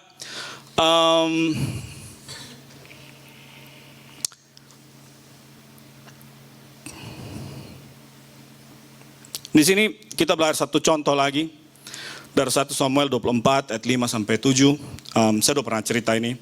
Kalau saudara tahu, Daud masih kecil, dia udah diurapi menjadi raja. Dia tahu ke depan Tuhan akan bawa dia jadi raja. Tapi waktu dia sukses, waktu dia jadi panglima perangnya Saul, dia pergi perang, dia selalu menang. Dan dia bilang waktu dia pulang, perempuan-perempuan di Israel itu memuji Daud gitu lebih daripada Saul. Saul sakit hati gitu ya. Jadi hati-hatilah kalau cewek-cewek memuji-muji. Itu bisa mengubah sesuatu gitu. Jadi hatinya Saul itu bisa berubah. Waktu dia lihat, kok orang-orang tuh lebih memuji Daud daripada saya, padahal saya rajanya. Jadi akhirnya waktu dia kesel, dia berusaha untuk bunuh Daud. Dia cari bagaimana caranya dia bunuh Daud. Nah, di sini sekali dia lagi kejar-kejar Daud, terus dia mulus gitu ya. Dia mulus, dia masuk ke gua, terus dia pup di situ. Jadi kita baca sama-sama 1, 2, 3. Lalu berkatalah orang-orangnya kepada Daud, telah tiba hari yang dikatakan Tuhan kepadamu, sesungguhnya aku menyerahkan musuhmu ke dalam tanganmu, maka perbuatlah kepadanya apa yang kau pandang baik. Maka Daud bangun, lalu memotong punca jubah Saul dengan diam-diam. Kemudian berdebar-debarlah hati Daud, karena ia telah memotong punca Saul. Lalu berkatalah ia kepada orang-orangnya, dijauhkanlah Tuhan kiranya daripadaku untuk melakukan hal yang demikian kepada Tuanku, kepada orang yang diurapi Tuhan, yakni menjamah dia, sebab dialah orang yang diurapi Tuhan. Jadi saudara bisa lihat di sini, sekalipun Saul itu otoritas yang Tuhan kasih dalam kehidupannya Daud. Nah, sekalipun Saul ini jahat gitu ya, dia kejar-kejar Daud, dia mau bunuh Daud. Tapi apa yang saya belajar di sini, ini Daud lagi dites. Ini Daud lagi menghadapi ujian. Tuhan kasih kesempatan buat Daud untuk membunuh Saul. Jadi saudara bisa lihat, kalau orang lagi pup kan dia nggak konsentrasi ya, dia konsentrasi pup gitu ya. Jadi bajunya, jadi waktu dia duduk pup kan dia bilang puncak jubah. Jadi ada jubah yang dia pakai itu kan sampai ke belakang itu. Daud tuh ada di belakangnya dia. Daud tuh bisa dengan pedang dia bisa langsung potong lehernya Saul, selesai. Dia langsung dapat kerajaan itu. Tapi apa yang Daud lakukan? Dia tidak menghormati Saul, dia potong puncak jubahnya Saul. Nah, apa tujuan dari puncak jubahnya Saul? Supaya dia mau kasih tunjuk sama Saul. Dia bilang, Saul, kalau saya bisa bunuh kamu, saya bunuh kamu. Waktu itu kan dia keluar, dia kasih tunjuk puncak jubah. Tapi dia bilang waktu dia potong itu dia tidak respect, dia tidak honor sama Saul. Itu kenapa waktu dia potong dia bilang hatinya berdebar-debar. Karena itu kelihatan di situ dia gagal ujian. Jadi saudara lihat, bagaimana Saul bisa menjadi raja kalau dia lulus ujian ini? Waktu dia honor otoritas yang Tuhan kasih dalam hidupnya dia. Sekalipun otoritas itu seperti Saul. Dan kalau saudara lihat di Samuel 24. Oh sorry, ini aku lupa rubah ayatnya ya. Maafkan. Tapi ini ada 2 ayat setelah itu. Ada 2 pasal setelah itu. Kalau saudara lihat di sini, Daud dan Abisai mereka pergi ke kemah. Jadi Saul itu lagi berkemah dengan orang-orang pasukannya dia, lagi tidur di situ. Dan ini lalu berkatalah Abisai kepada Daud. Jadi saudara bisa lihat Daud ajak Abisai pergi ke perkemahannya Saul dengan tentaranya. Mereka semua entah kenapa mereka ketiduran, semua mereka capek. Saul tuh ada di dalam tendanya dia. Dan dia bilang Daud sama Abisai ini datang dan ngelihat Bibi dan melihat Saul tuh lagi tidur di situ. Nah, saudara bisa lihat ujian yang kedua datang. Kalau saudara di universitas, ujian saudara fail, apa yang saudara lakukan? Saudara ujian lagi. Tuhan akan kasih ujian yang sama. Jadi 2 pasal setelah itu Tuhan kasih kesempatan yang sama, tes yang sama datang kepada Daud. Jadi waktu dia lihat itu, nah di sini mari kita baca sama-sama 1, 2, 3. Lalu berkatalah Abisai kepada Daud, pada hari ini Allah telah menyerahkan musuhmu ke dalam tanganmu. Oleh sebab itu izinkanlah kiranya aku menancapkan dia ke tanah dengan tombak ini. Dengan 1 tikaman saja, tidak usah dia kutancapkan 2 kali. Tetapi kata Daud kepada Abisai, jangan musnahkan dia. Sebab siapakah yang dapat menjamah orang yang diurapi Tuhan dan bebas dari hukuman. Lagi kata Daud, demi Tuhan yang hidup, niscaya Tuhan akan membunuh dia. Entah karena sampai ajalnya dan dia mati, entah karena ia pergi perang dan hilang lenyap di sana. Kiranya Tuhan menjauhkan daripadaku untuk menjamah orang yang diurapi Tuhan.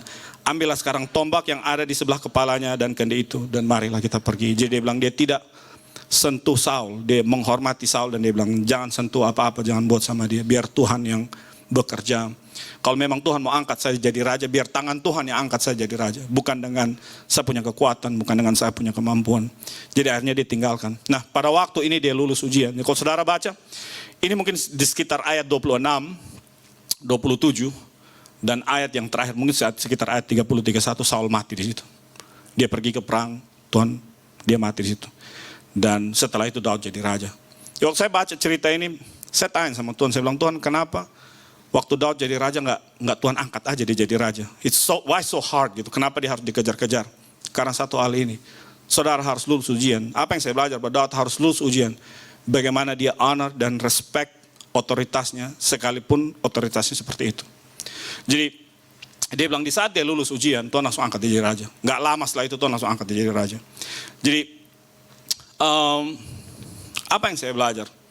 Bahwa apapun yang terjadi dalam kehidupan saudara, please respect and honor everyone, gitu. You become the man or woman of character jika saudara menghormati orang-orang yang di samping saudara. Saudara harus respect sama dia. terutama orang-orang yang Tuhan taruh, terutama orang tua saudara, mungkin bos saudara di tempat kerja. Saya kadang-kadang kalau di tempat kerja gitu ya, ada orang-orang yang selalu mau jelek-jelekin bosnya, tau gak? Kayak bosnya apa gitu, dijelek-jelekin gitu. So, apa yang saya belajar, kalau saudara mau menjadi man and woman of character, saudara harus belajar untuk menghormati, honor and respect. Nah, yang ketiga, tes yang terakhir, di sini dia bilang bukan hanya orang yang Tuhan taruh di atas kita, tapi kadang-kadang ada orang yang Tuhan taruh di bawah kita. Dia bilang weak people test. Jadi ada ujian di mana akan datang dalam kehidupan saudara. Saudara akan diperhadapkan dengan orang-orang yang mungkin mereka nggak mampu. Mereka orang mungkin skill di bawah saudara, saudara lebih pintar dari mereka. Saya sangat begitu memperhatikan orang, terutama kalau mereka ke restoran. Bagaimana mereka treat pelayanan yang di restoran. Gimana waktu umpama tiba-tiba makanannya salah dikasih gitu ya. How they treat that person. Bagaimana dia treat orang-orang yang di bawah dia. Nah, it shows karakter orang itu sebenarnya. Nah, di sini bilang karakter reveals by how you treat weak people. Dia bilang how you treat weak people will show people kindness and goodness. Saudara bisa lihat kalau saudara benar-benar orang yang baik, saudara akan memperlakukan semua orang dengan sama, terutama orang-orang yang di bawah saudara. Mungkin mereka nggak sekaya saudara, mungkin nggak secakap saudara, nggak sepintar saudara, nggak setalenta saudara. Bagaimana you treat those person. Nah, di sini mari kita lihat di Yakobus 2 ayat 2 sampai 4. Mari kita baca sama-sama. 1, 2, 3. Sebab jika ada orang masuk ke dalam kumpulanmu dengan memakai cincin emas dan pakaian indah, dan datang juga orang miskin ke situ dengan memakai pakaian buruk, dan kamu menghormati orang yang berpakaian indah itu dan berkata kepadanya, silakan Tuhan duduk di tempat yang baik ini. Sedangkan kepada orang miskin itu kamu berkata, berdiri sana atau duduklah di lantai di dekat tumpuan kakiku. Bukan kamu telah membuat pembedaan dalam hatimu dan bertindak sebagai hakim dengan pikiran yang jahat. Justru bisa lihat Tuhan akan melihat waktu saudara, Tuhan kasih orang-orang yang di bawah saudara, weak people yang datang dalam kehidupan saudara. Dan waktu itu datang, Tuhan akan perhatikan saudara bagaimana saudara memperlakukan orang-orang yang seperti itu. Saya ingat banget, Joel Osteen dia pernah cerita, saya lupa kayaknya dia ulang tahun atau ada apa gitu ya. Orang kasih hadiah dia jas, jadi jas. Dan dia bilang itu jas mahal banget. Orang beliin buat hadiah buat dia. Jadi dia bilang minggu setelah itu dia pakai jasnya dia. Dia bilang bagus banget, itu dijahit kayak penjahit di Houston ya, tempat, maksudnya itu salah satu penjahit terkenal, dan dia bilang jasnya dia itu mahal banget. Jadi orang beli buat Joel Osteen untuk dia pakai. Jadi dia bilang dia pakai khotbah, setelah khotbah mereka pergi makan. Dan waktu mereka pergi makan, waktu mereka duduk, pelayan itu datang, dia bawa makanan, entah dia kesandung atau apa.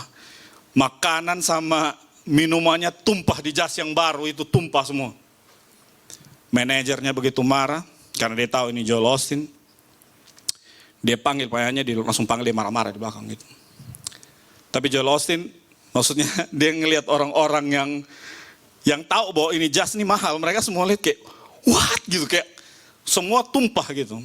Tapi Joel Osteen datang ngomong sama manajernya, bilang, that's okay gitu, nggak usah marah-marah gitu. Please don't fire this person gitu. Ya mungkin dia melakukan kesalahan gitu. Terus ya udah mereka makan selesai, ini orang kasih tisu ke Joel Osteen gitu ya, dia bersihin. Selesai makan, Joel Osteen keluar. Terus orang ini ketemu dengan Joel Osteen, terus dia bilang gini, actually I'm nervous gitu. Dia bilang, soalnya aku selalu lihat kamu khotbah di gereja. Dia bilang gitu. Dan hari ini saya melihat bahwa kamu gak cuma khotbah di gereja, tapi kamu punya hidup yang sama. Dok, Joel Osteen, dengerin Joel Osteen gitu. Coba tadi aku marah-marah gitu. Coba tadi aku bangun, aku ngomong, kamu gak tahu ini jas mahal banget. Ini saya baru dikasih hadiah. Dan orang akan melihat bahwa, oh kamu khotbah di gereja, tapi kehidupanmu di restoran berbeda. How you treat the weak person will show you who you are. Dan apa yang saya belajar setelah itu, it doesn't matter gitu, just seperti apa, tapi how you treat the person itu akan kalau saudara melakukan seperti itu, saudara akan lulus ujian. Amin.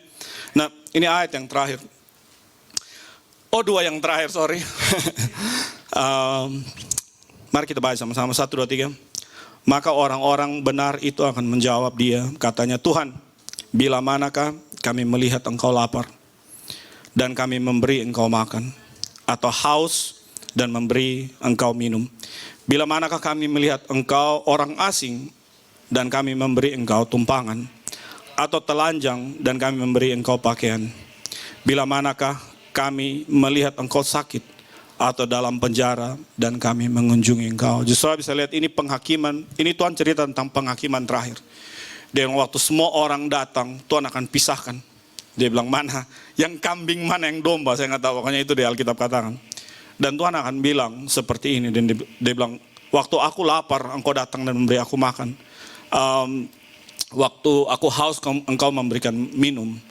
Dia bilang, waktu aku menjadi orang asing, engkau memberikan tumpangan. Waktu aku telanjang, engkau memberikan aku pakaian. Dan dia bilang, waktu aku sakit dan dalam penjara, engkau mengunjungi aku. Jadi orang-orang ini tanya, loh Tuhan, kapan kamu lapar, kamu haus, kamu telanjang, kamu di penjara, kamu sakit, kapan? Nah, Matius 25 ayat 40 di sini Tuhan berkata bahwa dia bilang, dan raja itu menjawab kepada mereka, aku berkata kepadamu, sesungguhnya segala sesuatu yang kamu lakukan untuk salah seorang dari saudaraku yang paling hina ini, kamu telah melakukannya untuk aku. Saudara bisa lihat kalau saudara melakukan sesuatu, banyak orang yang kalau apa ya, Papa saya selalu ngajarin, Papa saya bilang kalau kamu mau memberi, kalau kamu mau memberkati, cari orang yang gak akan bisa balas kebaikan kamu. Kenapa? Karena dia bisa berdoa kepada Tuhan, dia bilang Tuhan berkati orang ini gitu. Jer, thank you ya Tuhan berkati kamu. Kalau saudara berkati orang yang punya banyak hal, umpama saudara kasih sesuatu sama dia akan berusaha balas, dia bisa balas saudara. Benar? Umpama saudara kasih beliin dia mobil gitu ya. Saudara umpama kasih siapa sih orang kaya ya, Roger Federer gitu ya, petenis kaya raya gitu ya. Saudara beli mobil Toyota buat dia gitu ya. Dia ketawa gitu, saudara kasih ya, dia bakal ketawa gitu. Oh mobil Toyota, oke, thank you gitu. Nanti kalau saudara ada sesuatu, dia bisa kasih saudara Mercedes Benz. Karena apa? Karena dia punya kemampuan lebih. Tapi Papa saya selalu ngajarin sama saya, kalau kita mau bantu orang, cari orang yang gak bisa balas kebaikan saudara. Dan Tuhan nanti yang balas. Amin. Jadi dia bilang, bagaimana saudara memperlakukan orang-orang yang hina, yang rendah. Dia bilang, itu Tuhan lihat. Dan dia bilang, pada akhirnya itu menjadi apa ya, sesuatu yang Tuhan hitung, yang Tuhan ingat. Waktu masa terakhir penghakiman, waktu kamu datang, dia bilang, Tuhan akan ingat ini. Bagaimana kita memperlakukan orang-orang yang hina. Dia bilang, orang-orang yang rendah, orang-orang yang tidak berarti.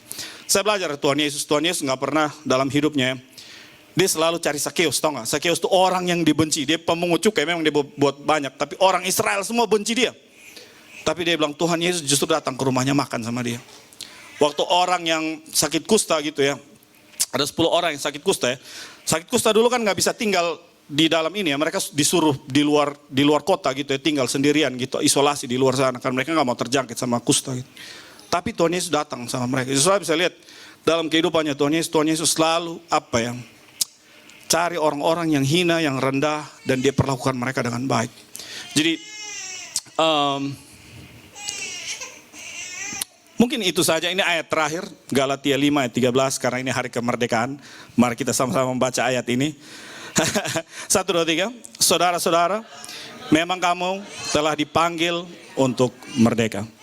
Tetapi janganlah kamu mempergunakan kemerdekaan itu sebagai kesempatan untuk kehidupan dalam dosa, melainkan layanilah seorang akan yang lain oleh kasih. Jadi kalau saudara, kita Indonesia, kita mengalami kemerdekaan, kehidupan kita mengalami kemerdekaan. Dia bilang jangan pakai kehidupan saudara yang merdeka itu, yang bebas itu, untuk melakukan dosa. Tetapi dia bilang layanilah seorang akan yang lain oleh kasih. Jadi bagaimana saudara melayani orang-orang di atas saudara dengan baik, otoritas yang Tuhan taruh dengan baik. Dan bagaimana saudara melayani orang-orang yang di bawah saudara, yang tidak berarti, yang tidak punya apa-apa. Bagaimana saudara melayani mereka.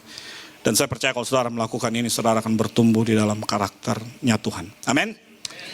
Amin. Mari kita berdoa. Tuhan, terima kasih buat waktu ini, kami mengucap syukur buat setiap tes yang datang. Aku berdoa Tuhan buat pagi hari ini.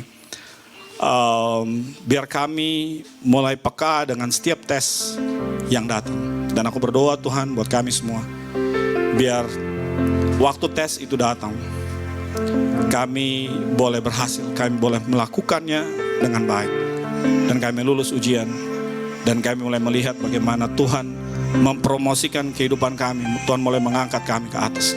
Tuhan, terima kasih buat waktu ini. Aku mengucap syukur buat waktu ini. Aku berdoa Tuhan, biar Roh Kudus Engkau sendiri yang mengajar kami, yang membawa kami daripada pengalaman. Dan aku berdoa Tuhan, biar kami bertumbuh dalam iman kami, biar kami boleh bertumbuh dalam karakter kami, sampai pada akhirnya kami serupa dan segambar dengan Engkau.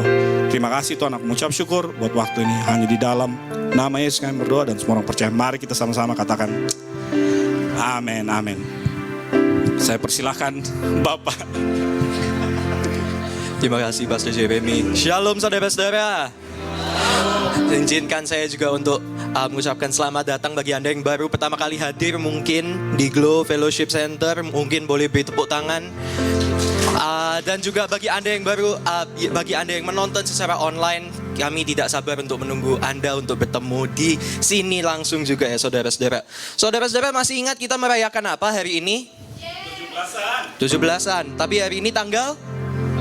Nggak apa-apa saudara-saudara. Coba tanya sebelahnya saudara, sebelah kiri, kanan, depan, belakang. Masih semangat nggak? Masih semangat nggak? Harus semangat ya saudara-saudara. Karena jangan lupa saudara-saudara, hari ini kita merayakan 17-an. Dan setelah service nanti akan ada games yang pastinya seru ya Ko Ajong ya. Pasti seru. Dan juga itu yang tertutup di sana, semua orang menunggu-nunggu makan siang. Jangan lupa saudara-saudara untuk stay karena ada games. Pasti seru, pasti harus ikut ya saudara-saudara. Nah selanjutnya seperti biasa saudara-saudara, bagi Anda yang sudah mempersiapkan persembahan terbaik Anda bisa langsung masukkan ke dalam kotak di sebelah kiri saya. Dan juga anytime via internet banking, yang nomor internet bankingnya ada di situ atau ada di situ juga ya saudara-saudara. Selanjutnya live group combine live group ya saudara-saudara, yang akan dilaksanakan pada hari Sabtu minggu depan tanggal 20 ya saudara-saudara. Ini akan digabung dengan doa mingguan juga ya.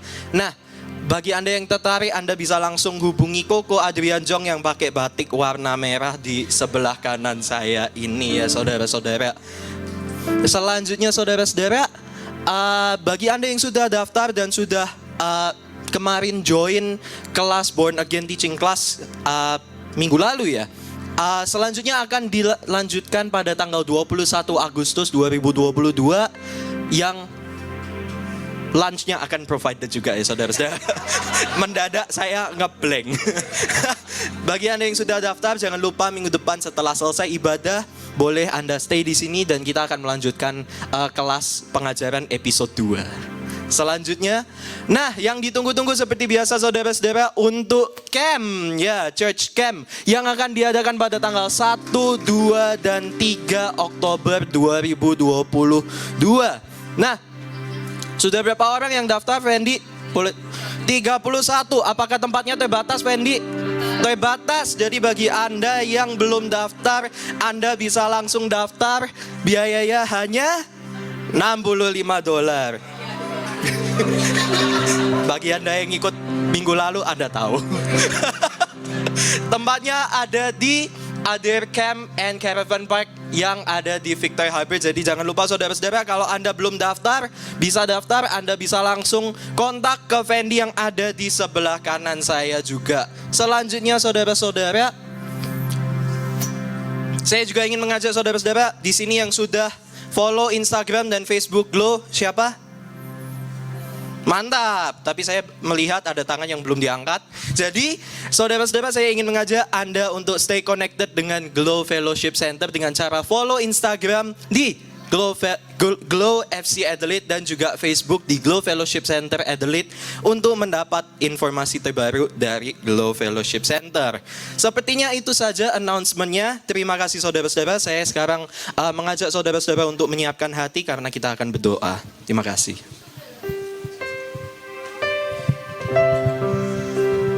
Mari kita berdoa. Kami bersyukur Tuhan buat kebaikan-Mu, buat kasih anugerah yang selalu baru setiap pagi. Engkau Allah yang terus berdaulat dalam kehidupan kami. Engkau Allah yang terus bekerja dan menaungi kami dengan kasih setia-Mu Tuhan. Kami berdoa dan mengucap syukur Tuhan untuk khotbah hari ini Bapa, yang diajarkan sama Pastor Jeremy Tuhan, untuk kami terus bertumbuh di dalam karakter, terus berakar dan berbuah Tuhan di dalam karakter kami Tuhan, sehingga kami boleh menjadi berkat bagi banyak orang. Terima kasih Tuhan, Engkau yang terus memberkati gembala kami Bapa. Engkau yang terus reveal yourself Lord Jesus all the time in his life Lord. Kami juga berdoa buat para pemimpin yang Tuhan taruh di atas gereja ini Tuhan, untuk Pak Gilbert, Pak Yanja, Pak Ray, Tuhan Pak James. Tuhan Engkau yang terus memberi hikmat yang daripadamu bagi hamba-hambamu ini Tuhan, biar mereka punya hati seorang hamba di dalam memimpin Tuhan jemaatnya, di dalam mentoring gereja kami Tuhan sebagai pembina Tuhan. Terima kasih Tuhan, terima kasih. Kami berdoa buat keluarga mereka Tuhan, yang terus memberkati dan menjaga Tuhan di dalam nama Yesus. Biar kemanapun mereka pergi, banyak jiwa-jiwa yang diselamatkan Tuhan. Mereka boleh menjadi garam Tuhan, mereka boleh terus menjadi berkat Tuhan. Terima kasih, berkati pelayanan mereka Tuhan. Kami juga berdoa buat pemerintah Australia Tuhan, tempat di mana kami tinggal saat ini Bapa. Kami memberkati pemerintahan yang ada Tuhan. Kami juga memberkati kota Adelaide, kota di mana kami tinggal Tuhan. Engkau katakan dalam firman-Mu untuk berdoa bagi kesejahteraan kota di mana kami tinggal, sebab kesejahteraan kota itu juga akan menjadi bagian kami. Kami speak blessings Father and prosperity, wellness upon the city of Adelaide. Kami memberkati Tuhan, Engkau yang memberikan hikmat bagi pemerintahan di Australia ini Tuhan. Kami juga bersyukur Tuhan karena bangsa ini bisa menjadi naungan bagi para refugee Tuhan di negara-negara di mana terjadi perang Tuhan. Terima kasih Engkau terus yang memberkati bangsa ini. Juga untuk penginjilan-penginjilan Tuhan, mungkin banyak misionaris juga dari Australia yang dikirim keluar Tuhan ke bangsa-bangsa. Bapak, kami berdoa Tuhan untuk Engkau memberkati bangsa ini lebih lagi di dalam nama Yesus. Kami juga berdoa Tuhan untuk bangsa Indonesia. Berkati pemerintahan Jokowi Tuhan dan seluruh kabinet kerjanya Bapa. Kami berdoa Tuhan ada kesejahteraan, ada keadilan, ada kemakmuran Tuhan. Ada damai sejahtera itu turun atas bangsa Indonesia di dalam nama Yesus. Terima kasih Tuhan, terima kasih. Kami juga berdoa buat pekerjaan misionaris Tuhan, hamba-hamba Tuhan yang turun ke pedalaman-pedalaman di pelosok Indonesia Tuhan. Begitu banyak bangsa-bangsa yang belum mengenal Engkau ya Bapa. Kami berdoa Tuhan, declare kembali Tuhan firman-Mu yang katakan bahwa biar seluruh bangsa-bangsa dari seluruh bahasa Tuhan boleh datang menyembah Engkau Tuhan. Dan kerajaan-Mu itu terjadi Tuhan atas setiap mereka Tuhan di dalam nama Yesus. Ada keselamatan Tuhan, mereka boleh mengenal Engkau Bapa. Kami berdoa memberkati Tuhan gereja-gereja di Indonesia Tuhan, yang terus melakukan pekerjaan penginjilan dan misionaris ini Bapa di dalam nama Yesus. Terima kasih Tuhan, kami juga berdoa buat keluarga kami yang tinggal di Indonesia. Bapa, Engkau yang memberkati orang tua kami Tuhan, saudara-saudara kami. Mungkin ada yang belum mengenal Engkau Tuhan. Pakai kami sebagai berkat Tuhan, sebagai garam, sebagai terang.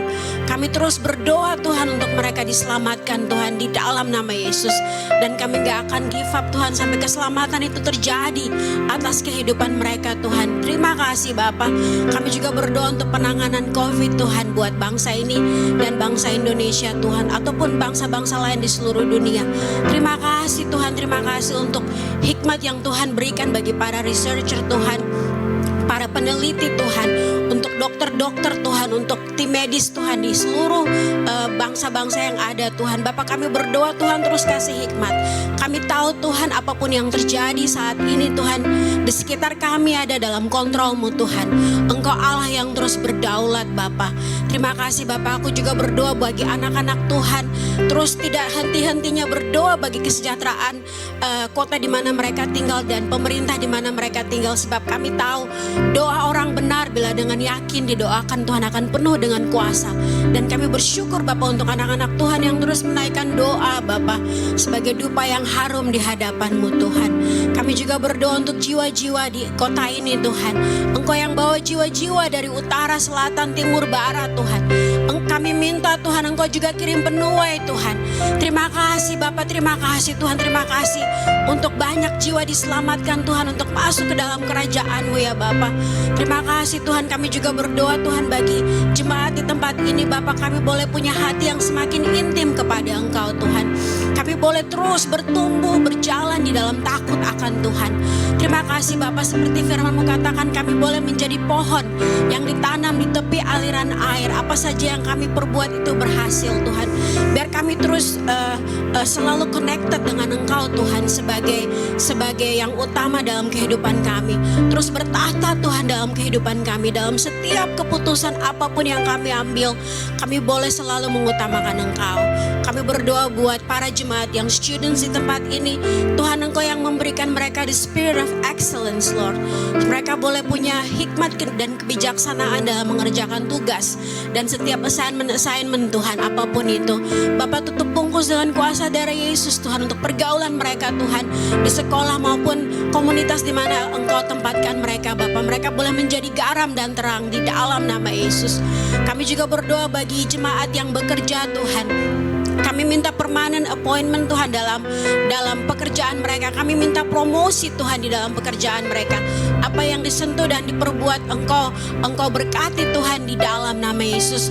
Kami berdoa buat jemaat yang mungkin lagi mengurus PR Tuhan, yang mencari visa Tuhan. Kami berdoa Tuhan biar tangan kanan-Mu itu yang menuntun mereka Tuhan.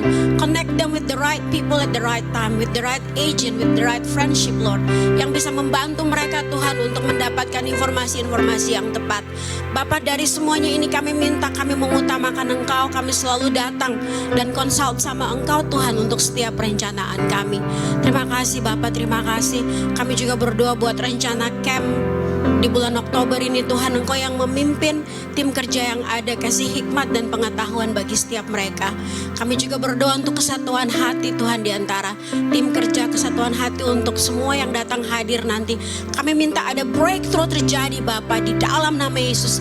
Kami minta Tuhan ada kelepasan Tuhan. Kami boleh dibukakan pemikiran-pemikirannya Tuhan. Terima kasih Bapak bahwa this is divine appointment for each and every individual Lord Jesus. Engkau boleh reveal more and more of yourself into our life. Ubahkan pola pikir kami, paradigma kami Tuhan. Karena kami mau terus melihat kepada semua rencana yang sedang Engkau lakukan dalam kehidupan kami secara individu maupun secara gereja ini Bapak. Terima kasih. Berkati Pak James yang akan khotbah nanti juga ya Tuhan.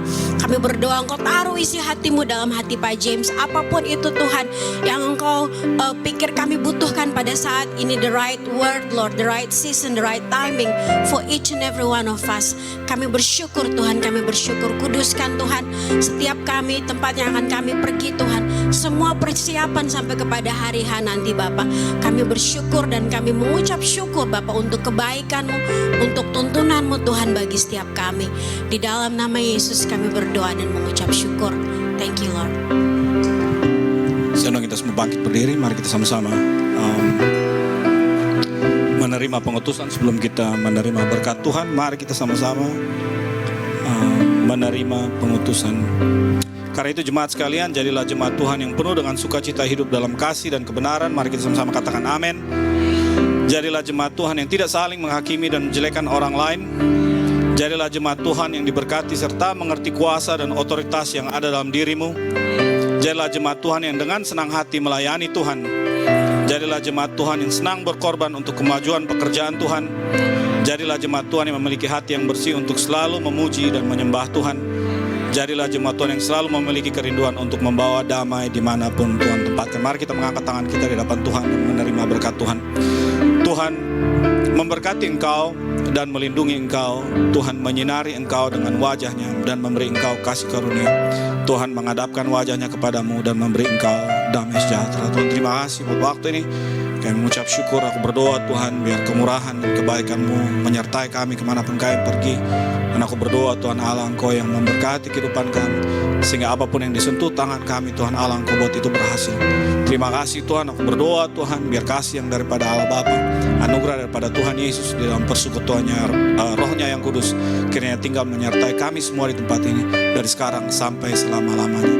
Di dalam nama Yesus kami berdoa dan semua orang percaya. Mari kita sama-sama katakan amin, amin. Selamat hari Minggu. Tuhan Yesus memberkati kita semua.